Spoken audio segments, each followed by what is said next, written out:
Peace. Peace. This is Joshua Miller Law, Mr. PhD. You're just now entering the cipher called real2reel360. K-Wise. Peace, God. Bring that beat in, kid. Indeed. Peace. Yeah. What's going on, party people? Welcome to the real2reel360 show. Let's get it in. We do the knowledge and wisdom so you can understand. Real2reel360 shows in full command. We changing the game for how it all was taught. From bondage to freedom to an independent thought. Yo, the show is here to bring about a change for real. To lighten everyone so we all know the deal. 360 degrees is a fact. We created the show to give our love back to our communities so we can know what's going on and give them the support from knowledge to born. So if you're ready to learn, then it's time to go. Sit back and relax and enjoy your show. Peace.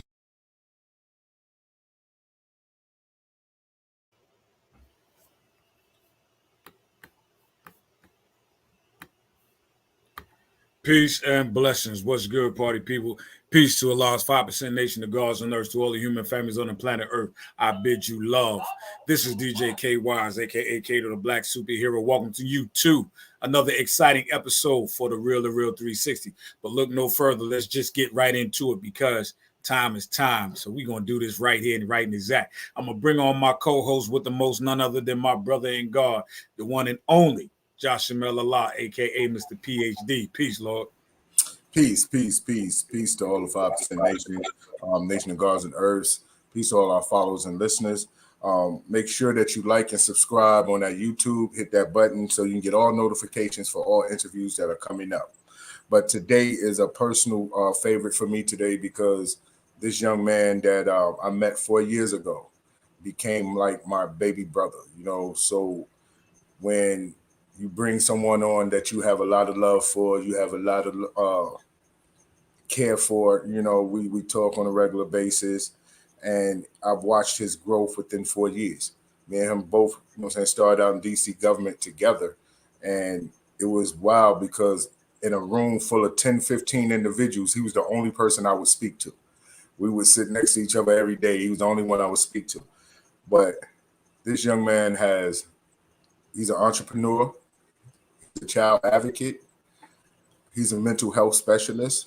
He wears so many hats. He's a USC, he's a USC former UFC college football player, and he's just doing his thing. At this moment in time, could we bring my little bro on, Jeremiah Graves? Not to mention that he looks like a 20-year younger, right? Dick Gregory. Let's bring him on. Hey, everybody. Hey, what's going on, Jeremiah? Yeah. I just know you got that Dick Gregory going on, the early years. I appreciate that, DJ. I appreciate that. I appreciate that, Josh. Welcome to the show, bro. Welcome to the show. Look, bro, like I was telling people, you know what I'm saying, telling the fans, and from the beginning, our relationship started 4 years ago in DC government. And in DC government, we sat next to each other every day. We worked in a facility, a youth facility together, and we was trained together to work with at-risk youth that were going over to the Bureau of Prisons. And from that point, it forged a relationship with you and I. So they thought that we were actually physical brothers. That's how crazy the relationship was from the very beginning. You could see the connection. They were like, yo, Graves and Mays, they brothers. You know what I'm saying? And they were like, the kids used to always ask, how's he from Ohio? You from New York? You know? right. Yeah, definitely. And but at this moment in time, little bro, I wanted to give you an opportunity to introduce yourself to our followers and listeners and let them know who you are as an individual. Okay, great. Hey, everybody. Well, definitely, I want to thank the two individuals, DJ K-Wise and also Joshua Miller, for having me on the show, and also to the, listeners and everybody that is on the YouTube channel and everybody that's on different, platforms, just tuning in. Jeremiah Graves, I actually met Joshua Miller about 4 years ago, just like he stated, at DYRS. And, during that time, we were transitioning into the government. Everything was, brand new to us. At that time, for myself, we built a great relationship, and then I was able to, transition, onto other adventures, of my professional career. We stayed in contact. We were able to, have conversations offline, and just build that rapport that was not so much in a professional realm. And then thereafter, I was able to make my stamp in City of Alexandria, government, where I went ahead and got my license in the City of Alexandria, well, actually in the state of Virginia as being a licensed mental health professional. But just to give a little bio about myself overall, I'm actually from Akron, Canton, Ohio. I grew up in Akron, played football in Canton McKinley High School, which is the Football Hall of Fame. Thereafter, was able to transition and receive, scholarship over at North Iowa Area Community College, which is, junior college. I took that route, which was, the harder way, for student athletes at that time. Spent 2 years there.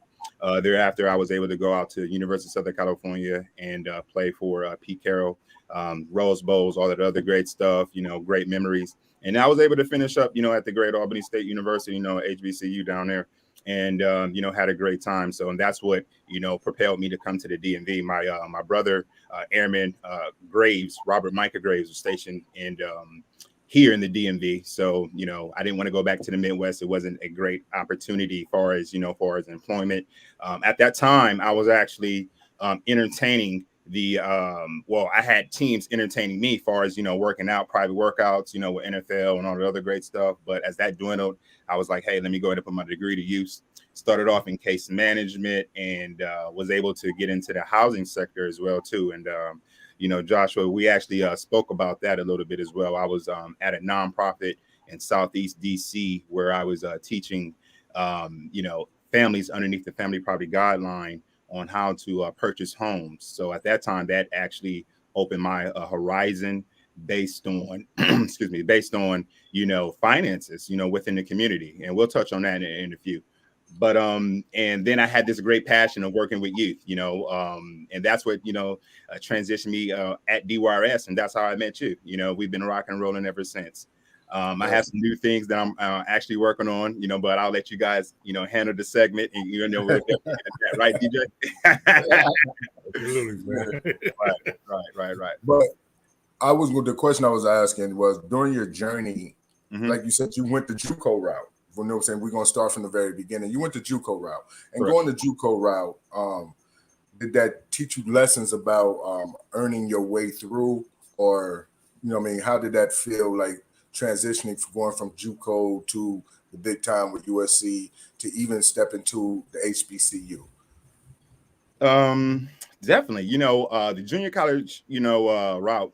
Let's just say you can get lost in the sauce. You have individuals that are coming from different parts of the continent of the United States, and there's a stigma with student athletes when they go to a junior college, and this can be based on deviant behavior. This can be based on lack of study, habits related to deviant behavior, lack of non-social skills, or just delinquent behavior overall.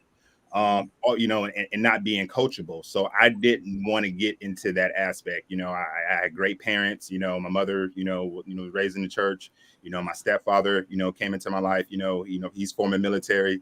So those first 2 years, being away from about several states over from Ohio, and also being in a predominantly Caucasian environment, it made me just rely on my raising, and I was able to do so. So my first year, I went ahead and wrote for the school newspaper, and that's what I'm going to do. Right. That's what I'm going to do as far as, for student athletes. We'll get into that. But I started writing for the school newspaper, just staying to myself in the dorms, ensuring they had an 18 out of state rule. I'll go ahead and explain that. They would recruit student athletes and bring about 135 players to one junior college, and only 18 players could make the team that was out of state. So with that being stated, it was competition, and if you didn't make the team, that means you just had to go to school and be a regular student athlete. And if you're not used to going to school without athletics on the back end, that can be tough for you. So let's say that the athletes that did come to the school and didn't make the team, they got into a lot of conflict within the community. They picked up legal obligations and barriers. They got into things, at a very early age during their freshman year that they were not supposed to, get into. And they were away from their parents. So, you didn't have that support. So, when a traumatic incident happens and you don't have that support, you spiral down. Luckily enough, for myself, like I stated, I was able to, rely on my raising, and I was able to move forward. And, after my first year, I ended up making all conference, and I was writing for the school newspaper. So I was known around campus, hey, he's the football guy. And also he has articles in the newspaper. And then thereafter, I was able to come into my second year because, it's only 2 years at the junior college. I was able to, come in as a junior college All-American as a nose tackle, and took a couple official visits. I actually verbally committed to Pittsburgh. I actually took a official visit to Pittsburgh that year with my, with my mother and my father that year. So it was definitely a blessing. Going back, let me ask this real quick, Parcel. Going back to what you said, is if looking at it now from where you are, right? Do you think that kind of a large amount of people being brought into a 2-year college and they got to fight for an 18-point slot, and then those that don't make it, as you said, some of them fell by the wayside. Do you think that that's like a normal concept or mental anguish on a lot of that? If you see it when you're looking back now, when you think about it. I would say definitely, yeah. We have to look at it from a mental health standpoint. When you bring a child that is out of state to a junior college that is out of its environment, and then on top of that is predominantly, Caucasian, and then also as well, there's competition. We know that student athletes that go to junior college, it's not about them playing ball. It's just a simple fact that the fundamentals of the adolescent years are not really handled as such. It does, I don't want to say that it does create a normalcy, but I do say that it will create a difference in this student athlete based on how they interact, far as from the social skills, also for a culture competency as well too. Just understanding, like things are just totally different. So you definitely have to rely on your raising. I end up asking for my first class to be started at 7 a.m. in the morning because that's what I was used to at high school. So I said, hey, I'm not going to, break anything that's, that's different. Going to school at 7 o'clock a.m., just as well I was in high school, not having too many study hall periods and things like that. And I was able to, communicate with the teachers as well, too, because you have to understand what breaks down, the race barrier is, sometimes is age and difference. So as you get a little older, individuals do see a little bit of yourself in them. So I was able to have some, athletes. Well, I was able to have some teachers that was able to look at me and say, hey, he mirrors myself when I was going through a transition. So I had some, some great people that took me to the side and was like, hey, man, you're a good writer and perhaps you seem like a good speaker. And then, they were like, hey, this route, and I'm one of those guys, man, that always had, stars in my eyes, always trying to reach for the stars, always looking at things from an optimistic standpoint. And that's why, I'm speaking on the show right now and also being related to, Joshua as well. And I think that that transition, we're going to go into the Gravedigger report. There's a reason why, like, I want to help push my little bro and becoming, the best that he can be because I see the greatness in him. Right. And with the Gravedigger report, you're going to be helping out student athletes. Correct. You are able to help them adjust to certain period of times and things like that during their transition as athletes in college, how to deal with the NIL and things like that. Is that part of the passion that you have because you went through what you went through in JUCO? Yes, and I'll go more in depth. My older brother, Curtis Sean Graves, retired, late veteran, passed in May. This peace be upon him. Definitely peace be upon him. He always told me that my passion, was in sports. I actually did in 2016. I did an internship with SEN. Sports Entertainment Network. There at that time, I did writing, I did commentating, I did video, hands-on, and never took a broadcasting class, at all. And I took journalism and wrote, and things such as that. But everything was just on a spot. he always told me like, hey, I know you're in leadership in the government. I know you got your license, in the state of Virginia, but you need to get back into sports. And not saying I was scared. I was like, hey, I'm making good money. I'm okay, and not until, the reality of knowing that I am going to, make money and I'm going to do great in whatever I do. I need to give back and I need to create a table. And with that table, I will serve. And, and if I serve, that means, he will create a table upon my enemies, for my enemies. So therefore, with that being stated, I went through a time to where I was like, hey, I want to go ahead and write. I want to go ahead and create a video for not just, HBCU athletes, but definitely more in depth for HBCU athletes, but also for athletes for publicity, athletes related to the NIL. In 2017, I actually received a check from the NCAA based on, my name, image, and likeness. And that was, incredible. That was based on the Adam Bannon case that happened in 2005 and 2006. Now in 2022, individuals have, are at a point to where they're able to receive, funding because of the name, image, and likeness. But we also have HBCU athletes. We also have Division II athletes, and these are male and female athletes that need publicity based on, their participation. We have athletes as of right now that are sitting in dorm rooms like, hey, I want somebody to write an article on me. I know that I'm good. I know that I'm great. And they are, but they're at a small school. And we have to lose that mindset or that logic, like stating, hey, if you're good, they'll find you. Well, we have top-notch African-American doctors that are graduating from, these schools as well, too. Are they getting the best jobs within society? So no, they're not. So I'm going to address those issues. I'm going to be the individual that is going to address those issues and give those athletes the publicity that they need. I broke it down into 3 sectors. It's for junior college. It's for junior college as well too, and it's also for HBCU and for the transfer portal as well too. And for me to get into the transport portal, that's for athletes across. This is for NCAA Division I division all the way down to Division III. These are when athletes are transferring from their school. There needs to be a platform that they feel comfortable stating why they did transfer. We think that when an individual does transfer from a school, it's always a problem. What was the conflict? Was there a resolution to it? Was there a creative problem solving that we could have done to identify what is the problem? Well, we have to just say he just didn't fit the scheme there. And therefore, if he didn't fit the scheme, just as well, if the individual did not go to school for to be an athlete rather, and he just wanted to transfer from LSU to, Notre Dame, and this is just based on, academics, we have to entertain that. And I would like the platform for student athletes to come onto the Gravedigger Report and say, hey, you know what, I'm transferring. This is what took place. This is what, happened. This is where I'm at right now. And then go from there. I got to take a quick pause, y'all. I got to read this. If you're looking on the screen, is Judith Graves. Greetings, Jeremiah. Mom's watching and praying. Proud of you, son.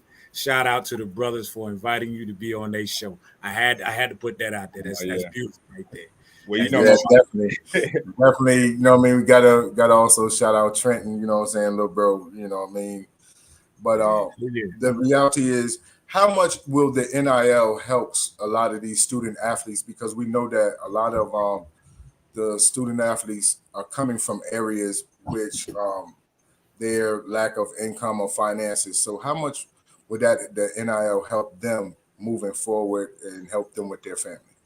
Well, we have to look at it from a monetary standpoint. NIL would definitely help, especially for families, student athletes, that families, they don't have the education or the attainment goal as far as for education or employment.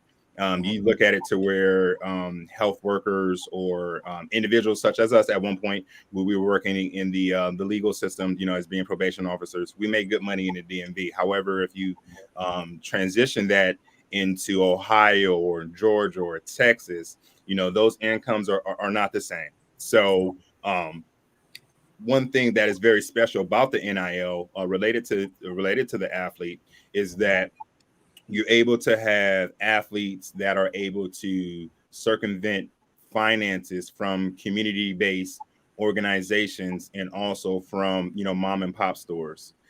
As of right now, the Division I level is definitely benefiting from the NIL, getting multi-million dollars and for athletes and etc.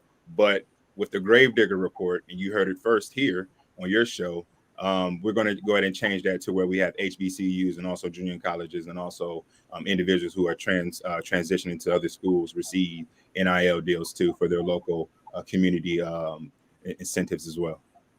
Now, we've noticed, we've watched over the last year or so where Coach Prime have taken Jackson State to a higher platform.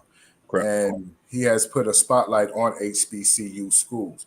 How do you see that you're going to get a lot of more great talent going to HBCU schools now, since you have coaches like Coach Prime, then you have the coach, the brother from that used to play for the Tennessee Titans, who was the running back. I'm sorry, I can't even recall his name, but you're starting to have more high-profile coaches going to the HBCU. So would that help a lot, for as African-American student athletes going to these schools, getting these NIL deals, and being able to take care of themselves while they're going through college? Because I know a lot of times student athletes, they suffer going through college trying to stay on the scholarship and getting the funding for them just to barely eat going through. Yeah, well, I'll take it back to, to Division I, and I'm actually, want to take it back to USC and take it all the way to the HBCU sector. So, across the board, even at Division I schools, student athletes are still struggling behind, as far as finances. If they're not struggling, the family is. It's okay for you to go to a Division I school, be on TV, receive the funding, drive a nice car, have a couple $100 or a few $1,000s here and there. But when you call home and mom or dad needs help, on the mortgage or the rent regarding that, or, things are still the same as if you left your freshman year, but you're a star, things are a little bit different. Now, I experienced that, when I was at USC playing, with, Reggie Bush and Lindell White, and also, underneath Pete Carroll, that's where the Gravedigger name was coming from. He gave me that name as well, too.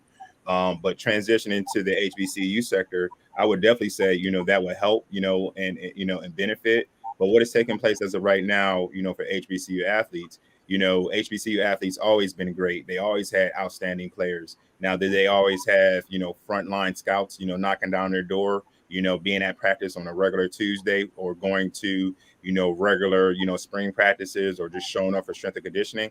I beg to differ. They will only come, when someone was highlighted or they were above average, or how it is to where you have to work or do more than the next, right? So, I'm here to change that, that factor by, giving, publicity to athletes, and letting them know that, hey, you have that sauce right now. I seen it your freshman year, and they're going to be on the Gravedigger report. Not only will they be on there, I'll write articles and do videos. All this is for free. All this is free. And the reality is well too, is that this creates a moment of pride for African American men and for women as well too.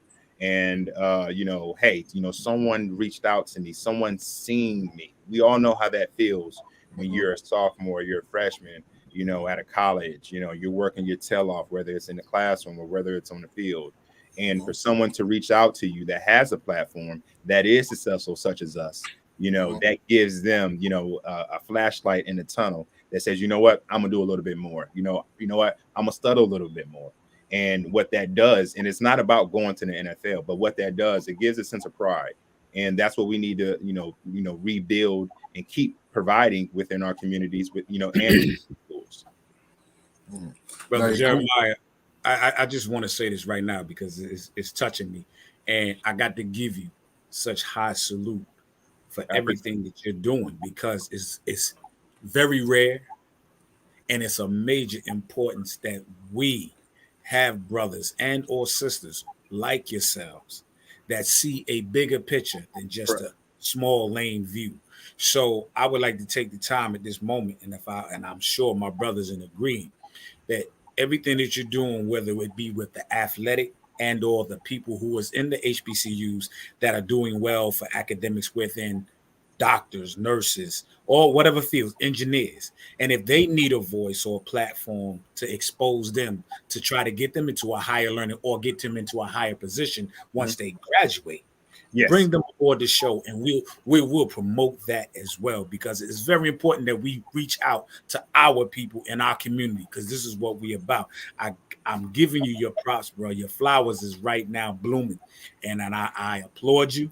I salute you highly, and that's love. That's love. I just had to say that. You know what, DJ, I greatly appreciate it.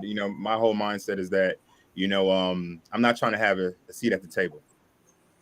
I'm building my own table. Mm-hmm.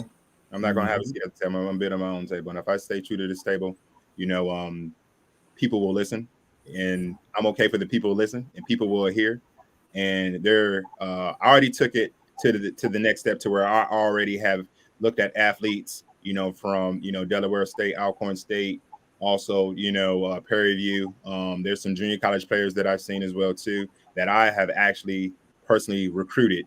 My website is in the process of, being created. I have an individual as of right now, my web designer, that's Ashley online as well, too, looking, so we'll sit down, we'll go ahead and collaborate, and then go from there. But, when you have a gift, you have to, express that to the world. And when you have patience and remain fasted, you have to go ahead and move forward as well, too. So, we're at a point right now to where things are going to be groundbreaking. They're going to be holistic. Not only, will I have, the mission or the bio, I will introduce, women's sports as well, too. And that's going to be, the key factor to where I want, women's sports to be on there, because there are hot topics to where women, winning has been on the shoulders of women, far as within sports. And we have to understand that. I give you a prime example. If you have a ankle injury and you're a male, you feel as if, hey, are you injured or you're hurt? We know the difference. If you're injured, you can still play. But if you're hurt, you can't. So we know the difference, right? But as far as for, the other gender, for a female, we know that female go through every month that they have a understanding of a medical adherence that they have to adhere to, correct? Mm-hmm. And they still go out there and conform. We have women who leave their athletics and still to have a child and still come back and form at an optimal level. That's we have to applaud that. So, so on the show and also on the platform, I also will have a sector / domain for women's sports. And we'll be entertaining, women awareness, endometriosis, things such as that. We'll be entertaining, some great things, just to inspire the current female athlete and also the female athlete that is coming up, dropping some, some gems for their toolbox. Absolutely. Hey, I tell you, I always speak to my little bro and I tell him, I'm proud of him. You know what I'm saying? Because he forges through and he never allows someone else's stumbling block to interfere with what he got going on. Like, people can throw whatever type of stumbling block in his way and he always forges through. I guess that's the nose tackle mentality that you have to get through. Definitely. And to hear that what he's about to accomplish is a conversation that we've had, and I'm glad that he's no longer wasting his talent, because he has a lot of things going on for as in his toolbox. As you see, you know what I'm saying, he's very magnetic, you know what I'm saying, he speaks eloquently, and he's a forward thinker. It's just given the opportunity for him to step out of his comfort zone, because sometimes you get caught up in his comfort zone and he allows things to make him complacent. But look, bro, you know what I'm saying, I'm proud of you for everything that you're doing. When you transitioned from the facility we were, and you took on the position that you did. And then also, too, you went from the position there to go into getting certified in the state of Virginia for your mental health specialist. That right there shows your drive and your compassion.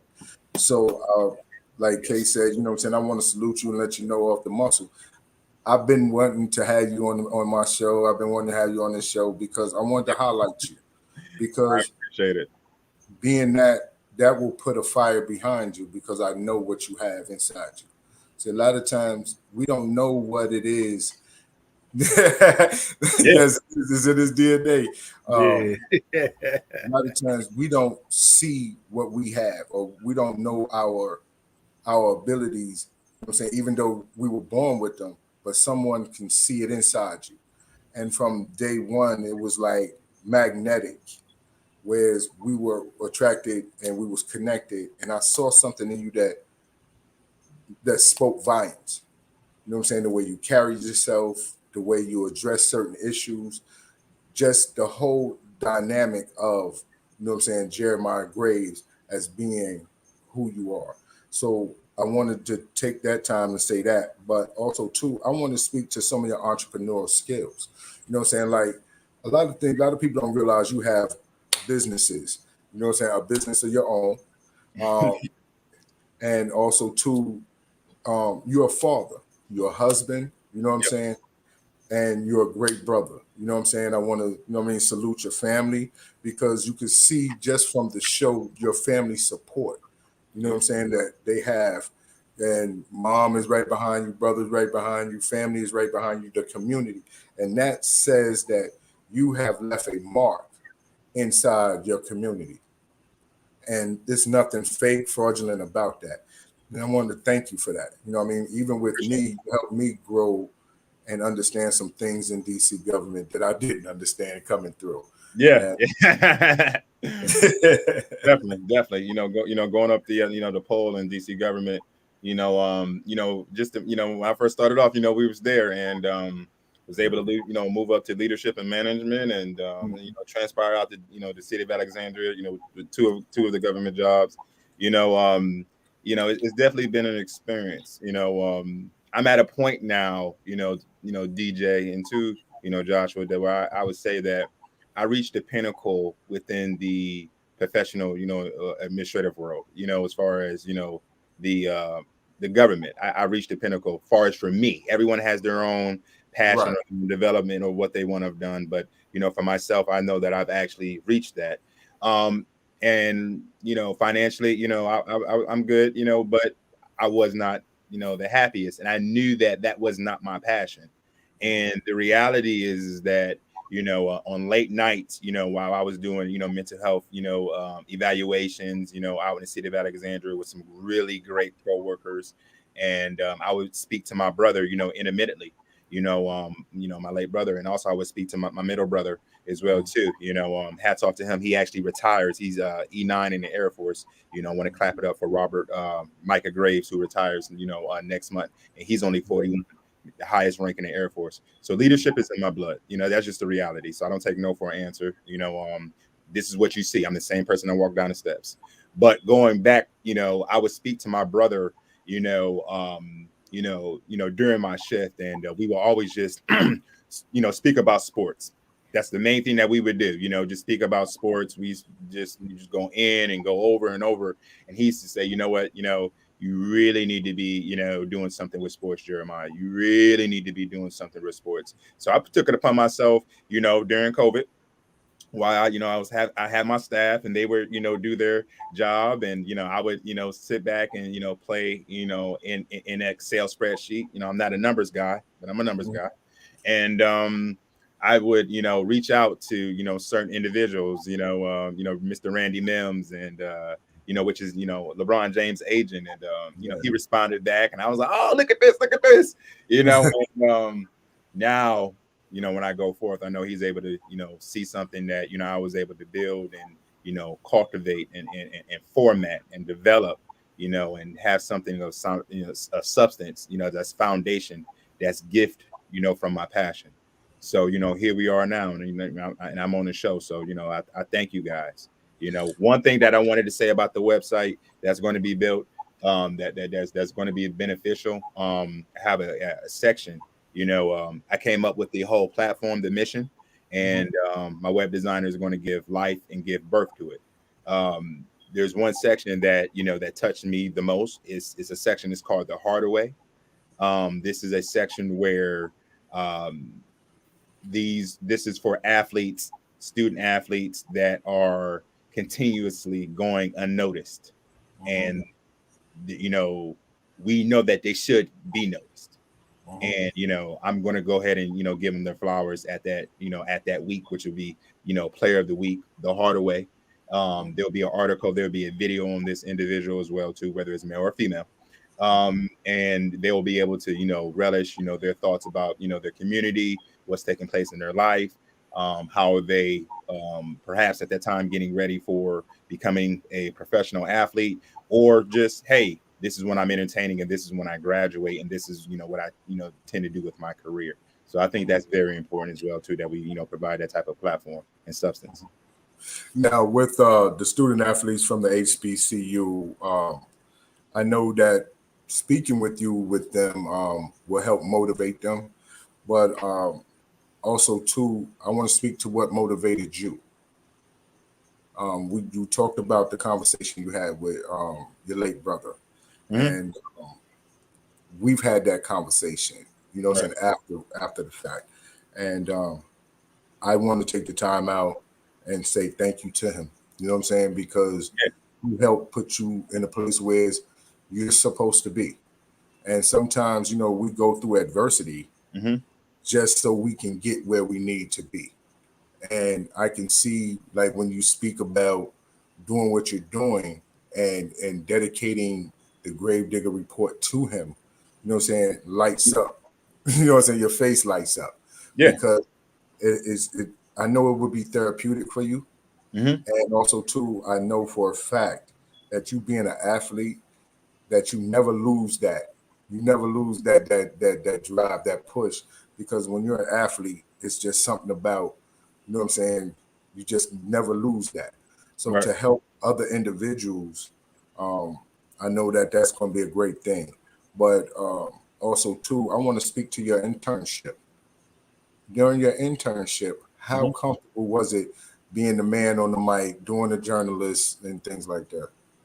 Well, for myself, I practiced, and then once the camera came on, I was like, okay, I had that aha moment. And I didn't really know that I was really stepping into my passion. I didn't really know, when I seen myself from a secondary phase from watching, I realized, I was like, wow, is that me? Oh, he really has something there. And other individuals that were taping, that were behind, they were like, hey, Jeremiah, I think you need to really just quit your job and, doing what you need to do. And you think you need to go into this. And I'm like, hey, man, hell, I got a job. I don't know what you mean by quit my job and just walk away from this. I'm only doing this for high school athletes. I need some type of funds. Mama's not going to like that, right? So, but, it just brought so much passion and so much drive for me to, sit down and speak and be able to hold that microphone and be in control of the camera and showcase, my character.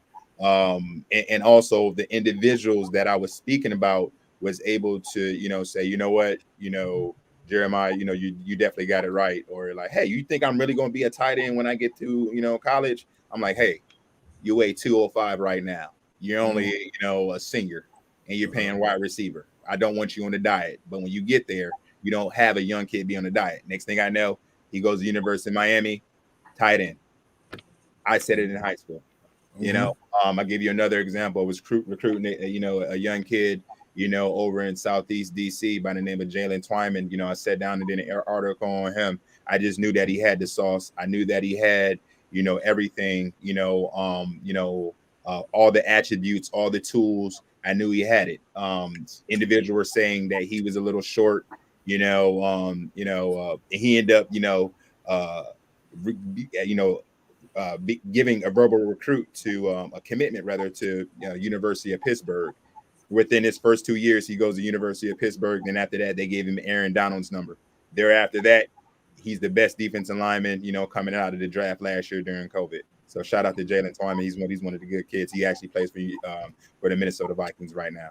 I put this statement on him then. The Gravedigger did that then. I seen it his sophomore year in high school. That's it. So that's the gift that I have, just basically being able to recruit and also being able to write and also being able to see the future in the athlete and being able to, ensure that the disciplines are there as far as the video. Okay. Jeremiah, I want to get into the nuts and bolts Hmm. dealing with the mental Right. aspect now. Two-part Hmm. for you when you was going through the junior college phase Right. and you being a determined athlete with the mindset that you're going to make it and you're going to be there. Hmm. The Did you experience the peer pressure or somebody saying, "Oh, you think you better than us because whatever," and then looking at you from a perspective now and you seeing some of the similarities in the younger children? Do you have a team set up sometimes where you have the talks with those who are very gifted athletes but may not make the cut and so they won't spiral out of control? Do you offer peer, counseling in that phase to check the mental state of them to make sure they good?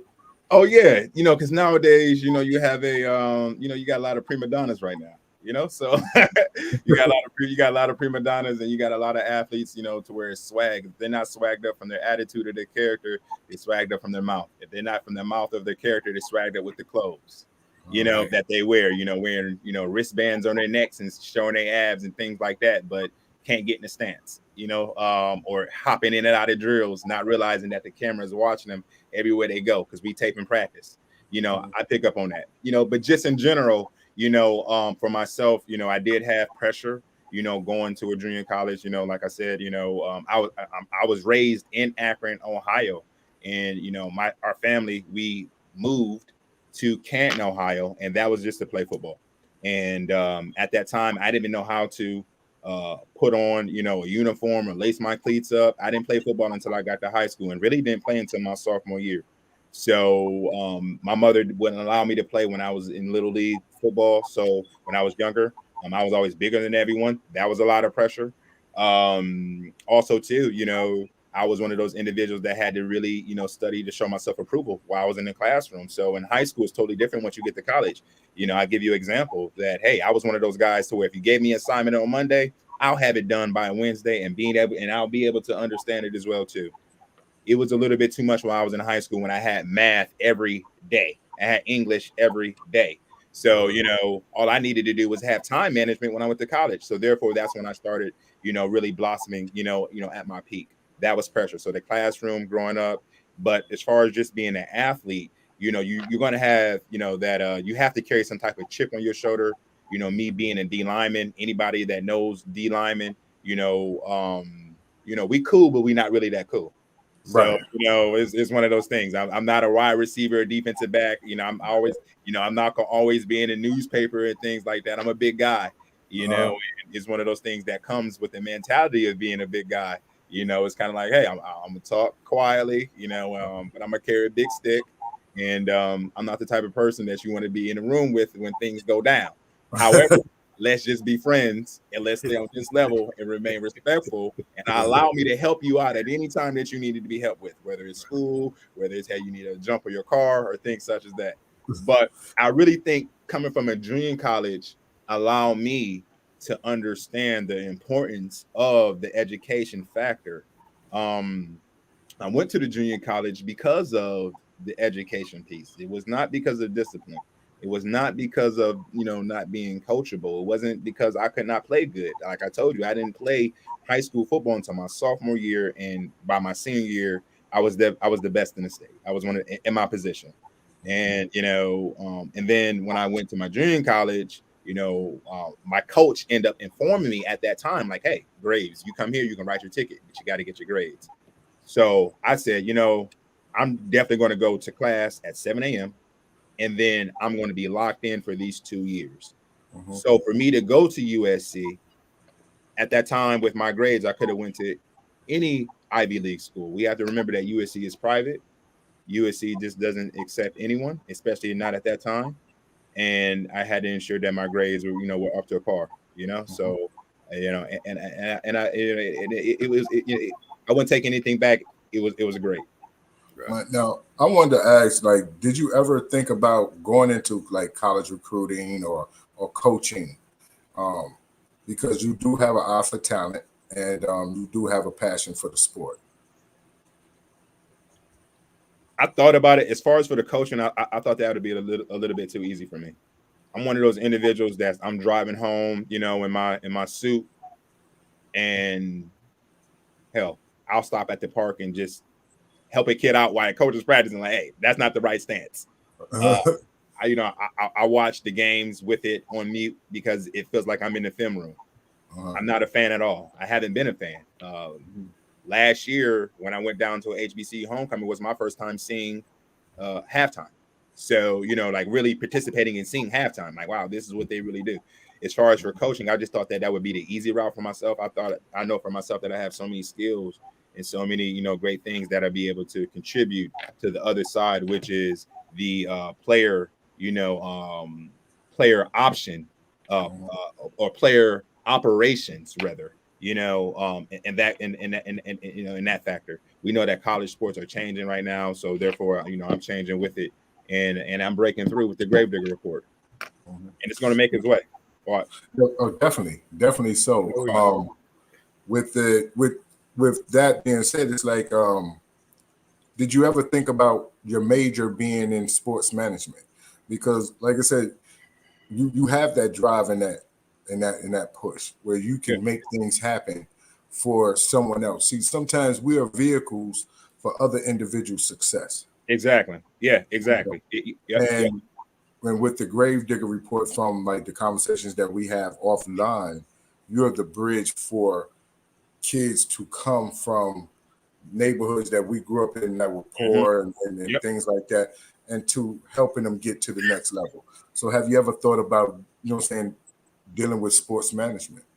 Well, I say this, you know, sometimes, you know, we are all actors and we all have performance and we have, you know, dress rehearsal. Being the age that I am right now, I think that would be a second actor performance for myself. You know, going into that, I majored in sociology, scientific studies society. I always love the difference between, you know, the different, you know, sections of, you know, poverty, you know, community, you know, and also, you know, the health, and it's broken down within the mental health and also the medical side. Always was intrigued, you know, by, you know, the education and employment, and also within housing, and, you know, being that individual that went out and served in the community and make a great living from it, and also being able to say, you know what, I helped someone. Now I'm helping, you know, individuals, you know, in a different platform, as far as for, you know, the student athlete. As far as for sports management, that is something that, you know, I feel as if, you know, I can entertain, but, you know, as of right now, I'm definitely going forth with this, you know, with this platform that is, you know, this gift that I'm giving to the world, you know, to give birth to. Yeah. So, yeah. And that's great that you're going to actually take this step and give back, because from the last 4 years, that's all you've done was give back to the youth. You know what I'm saying? Being an advocate for, you know what I'm saying, children and adolescents, you know what I'm saying, to be successful and give them the plan. And how much of that, you know what I'm saying, comes from Miss Judith Graves and your stepdad? A lot. You know, my mother was, is an individual that played no games, and, you know, I raised my daughter, you know, in the same way, and I still have that same type of character and that mindset. Waking up, you know, I fast throughout the day. I fasted before the show. You know, ensuring that my clothes are off, you know, before the week. Always trying to do things, you know, at a level to where, you know, it fits me, but also this is my lifestyle. And I always knew that there's a saying that I say to myself: you might find a purpose to serve, but not a lifestyle to live. And the lifestyle that I want to live, sometimes it can supersede the lifestyle that people might have in their, in their brain, or the reality they're living now. I've been a part of greatness. I know what championship tastes like. I know what all hands taste like. Sometimes, you know, just to answer your question, DJ, as well too, sometimes it can come off as cocky. It could come off as, you know, I'm not gonna get into the DSM-5, but it can seem like it's narcissist, but it's not narcissist. It is a reality of saying, I know what my worth is. This is what I want, and I'm always gonna wake up and go for the top.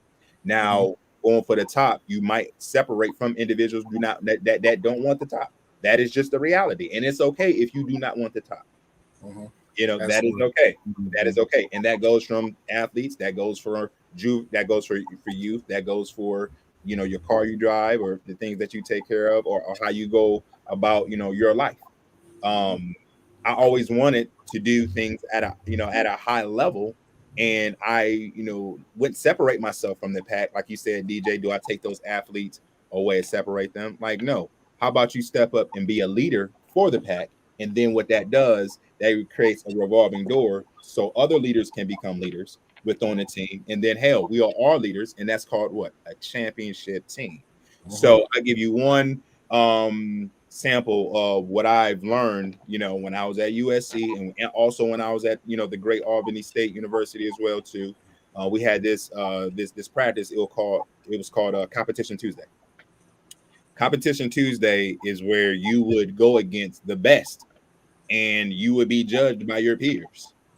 So you can walk around and act like, you know, you're this and you're that. However, you know, the wide receiver would go against the best defensive back, and then we would see defensive backs cutting out a line so they can get a one-on-one drill with a tight end, and it's being all caught on camera. And scouts would come and look at that, and they would dissect and say, hey, you know, he don't really want to go. He doesn't want any smoke. That mindset of just, you know, me pushing forward and always trying to be the best that the best that I can. You know, it's just in my DNA. It's in my character. Sometimes, you know, my wife might, you know, she might ask me like, "What are you working out for?" What what are you doing? Like you just taking it too far. Well, I believe the individuals that take it too far are the ones that are the furthest, right? You know, so sometimes you got to take it too far. So the Gravedigger Report is here. It's being publicized on you guys' platform, so it could be taken too far, and that's just the reality. Right. That's why I wanted to say a alike minds think alike, because he just took the words right out of my mouth about the importance of family support. Yeah. And like you said, when he mentioned about your stepdad and your mom, like I said, shout out to your mom. She's on here blowing it up to the whole family that's supporting. That's true love. And that's the motivating factor for me, especially when we talk, because Josh Jamel and myself, we thick as thieves when it comes to this show. So how important, again, is the whole entire, like your wife is your backbone. So would you see yourself in the position as you are now without that support? No, not at all. Not at all. The support that I have, it's recurrent. It's recurrent. It is influenced every day. I actually have changed over the years. Far as picking up different hobbies, like Joshua, you already know. I'm an avid fisherman. I'll rather go fishing than watch football. I've done that. I know that. Piece of chess. Yeah, well, and it's one of those things to where the support is there. But one thing about it, I would say this: with the support, there's also the mindset, and it's also the passion that's in the heart. True individuals are very successful because they went through pain, and that is the reality. Sometimes you use your pain to mobilize that success, because what happens is that when you have that pain, the sector of what life is. We know that life gives us our bumps and bruises, but we also know that with traumatic incidents, and we have to look at it from a traumatic standpoint. Now I'm breaking off into the mental health. We have to look at it from a traumatic standpoint, and we have to look at it what a transition is. So, there's several factors that are in a traumatic standpoint. So these consist of monetary, these consist of support, these consist of religion, these consist of hobbies, and also self-care. So that's when a traumatic situation happens. We rely on those individuals who have a optimal level of life related to a career, related to monetary, related to religion, self-care, support, and also environment from a community standpoint. They're able to, transition from a traumatic situation just a little quicker. They might need counseling just as well as someone else, but just a little quicker. When an individual is just transitioning without a traumatic situation, they also have to have family support, religion. If it's not religion, it's going to be self-care. If it's not self-care, it's going to be community. If it's not that, they have the monetary to where they rely on their career. So they say, you know what, hey, I get paid, on this coming Friday, I'm able to take care of my finances. I could buy myself something to eat that I really want. I'm okay. I'm sorry that this happened to myself. I'll get over it. So with me having all those dynamics within those domains, and also being able to adhere to those and have people in those domains and loved ones, that people that really support me, and us also have great friends and also have great, coworkers as well too. It just makes life a little bit easier while being in the driver's seat.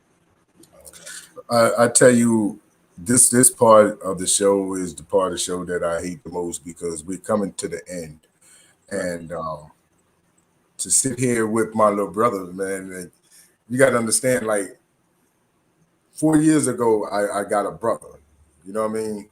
I got a little brother 4 years ago, and like we were saying before the show, they used to always ask, like, how he was raised in New York, he was raised in Akron, and y'all brothers, because we're brothers from the soul, we're brothers from the mind. We've connected on that level, and I appreciate you so much. And I wanted to give a statement that one of the firstborns of the 5% Nation said that it's not how long you've been in a position to do something, it's how you served while you're in that position. And that's the greatness of you today and yesterday, and it will be the greatness of you tomorrow, of how you've served in every aspect of your life. And you have done a great job in transitioning, and you've made it look easy for the youth that's coming behind you, because you're forging a path for them. You're opening doors for individuals. You're showing people that I've come from here. Right. You know what I mean? And you can make this happen as well. So, like I say, little bro, you know what I'm saying? I love you to death. And I appreciate you coming on. And like I said, we're going to talk more. You know what I mean? Because our connection is eternal. Exactly. We definitely going to, definitely link. Once the website is up and running, I'll definitely, send it to you guys, be back on the show. And once we make some progress, with this brand, because, we're moving forward, again, it's definitely the Gravedigger Report here, first. And, you heard it first on your line. So I greatly appreciate it. My thing is, I'm humbled that it was broke right here. You know what I mean? Because I know your greatness. And we've had a conversation about your greatness, and I'm not going to never allow you to sit there and waste your talent. You know what I'm saying? I'm going to push you like you push me every day. You know what I'm saying? Yeah. And that's just what it is, because, you know what I'm saying, you have a beautiful family, beautiful wife, beautiful daughter, and everybody depends on that magnetic that you have. And again, like I said, I love you, little bro. You know what I'm saying? At this moment in time, I got to kick it over to K. And like I said, I love you, man. All right, bro. Appreciate it, K. Appreciate it, DJ. Hey, man, this has been one fantastic, phenomenal interview. Mama Graves, we got to get you on the show. We got to get you on the show, Mama. Thank you again for blessing us with your son and his talent and his wisdom for what he's doing. And from that, he comes from great stock. So thank you for bringing life into him and giving him us, as I could say. Brother Graves, you are home. You are home right here. So you are welcome. The door is always open for anything, any items that you have that you want to bring on and address. We will make it happen. Sound like a plan. I really appreciate it. So we'll be looking forward to seeing you on the next go round. All you got to do is holler, and we, Josh Mel gonna make it happen, no doubt, because he talked about you. We talked. He said, "Hey, gotta get my man. Gotta get my brother." He was telling me, man, we gonna have a good show. I said, "Yo, okay." And I must say, this was one hell of a show. And I really appreciate it, bro. Look. From little chinny chin to the big great.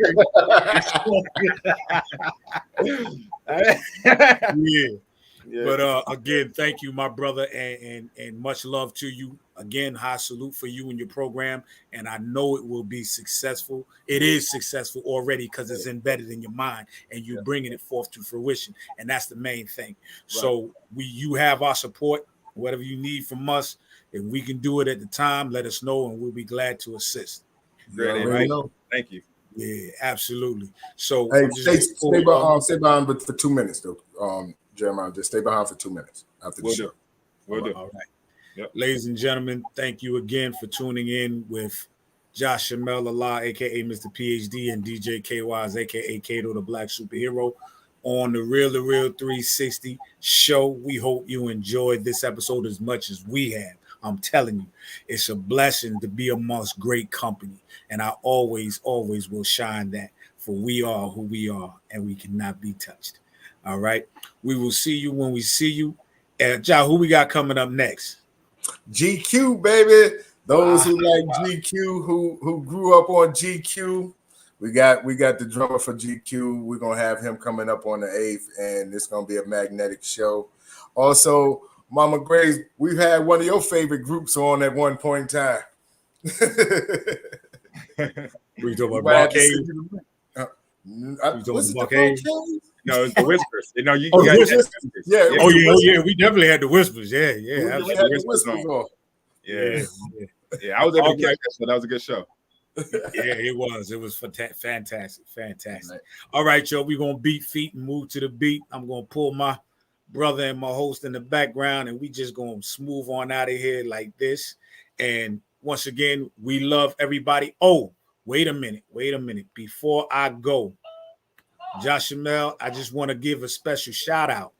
If you haven't checked our page, ladies and gentlemen, on Facebook, our real2reel360 page, we have reached 360 plus members now. So I must make that knowledge born. I thank each and everybody who has subscribed to our channel and who is supporting us through Facebook and live stream for everywhere we go. We are truly humble and grateful. Without y'all, this is not possible. So yeah, also too on the audio podcast, where you're streamed through Spotify, iHeart, and things and those nature, and we have reached 15,000 followers, streaming from the United States into UK, Germany, Indonesia, India, and also to Russia.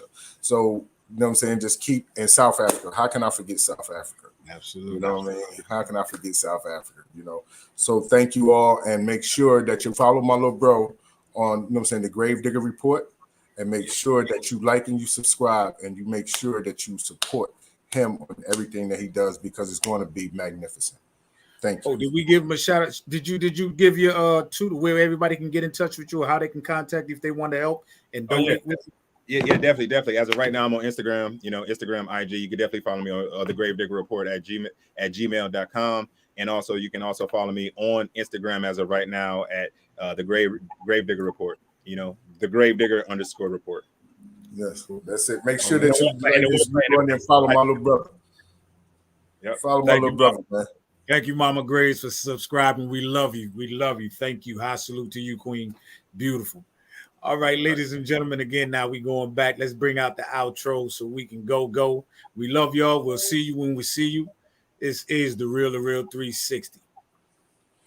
Peace.